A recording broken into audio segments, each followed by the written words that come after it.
was mature enough to insist that my college boyfriend discuss birth control with me before I would agree to have intercourse. But I made one giant mistake. I was 17, in my first year of college at the University of Minnesota, and a virgin. After a dismal social life in high school, I had fallen in love for the first time with a junior. Because I was a virgin, I felt a little awkward and shy about going all the way. So I wasn't sure at first what would happen between me and my boyfriend. But he was very patient and willing to go at a slow pace. So I was willing to see what would happen. We both agreed that I would get a prescription for birth control pills, which at that long ago time still seemed like a miracle. I got my first month's worth. I hid them in my drawer in my dorm where my roommate wouldn't see them. But before I had even started taking them, one night I was with my boyfriend, and I just suddenly had the feeling, it's time to let go of my virginity. And of course I knew that this very first time couldn't possibly result in pregnancy, so we went for it. After that, the next night, I started to take the birth control pills, as I would for many, many years afterwards.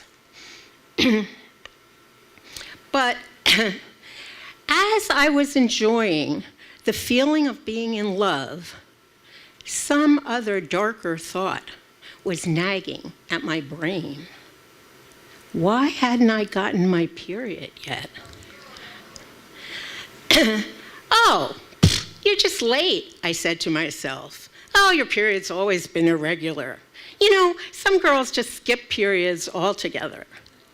But eventually, I had to admit, maybe I was pregnant.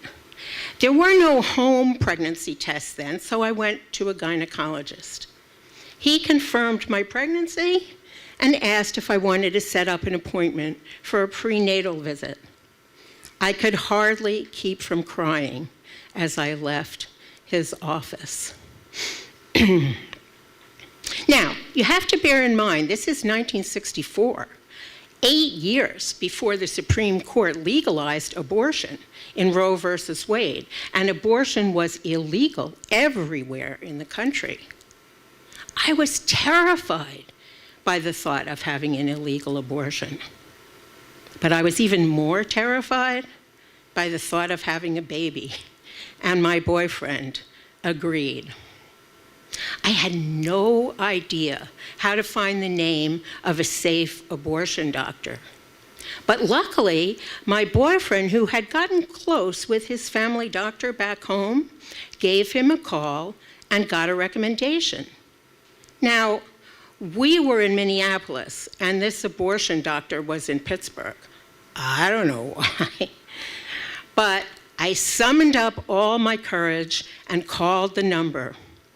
His assistant made an appointment for me, told me to be there promptly at 9 o'clock on the Sunday morning of my appointment, and to bring $500 in cash. Now, $500 in 1964 money is almost $4,000 in today's money. So you can see why I thought this was a small fortune. But we borrowed from friends, and I took the money out of the bank in 5 $100 bills. When I put them in my purse, in an envelope, I felt like I was smuggling gold. We couldn't afford a flight to Pittsburgh, so we took the train. We hardly said a word the entire trip. When we got there, it was early on a Sunday morning, and downtown Pittsburgh was deserted and silent.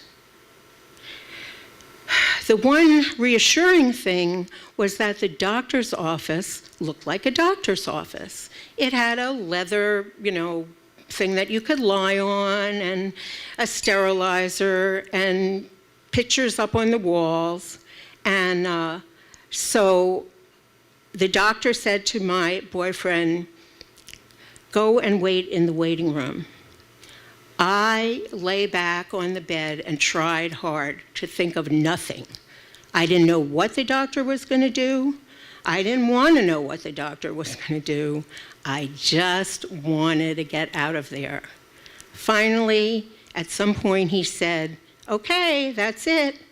He stuffed cotton between my legs and sent me on my way. Thank you.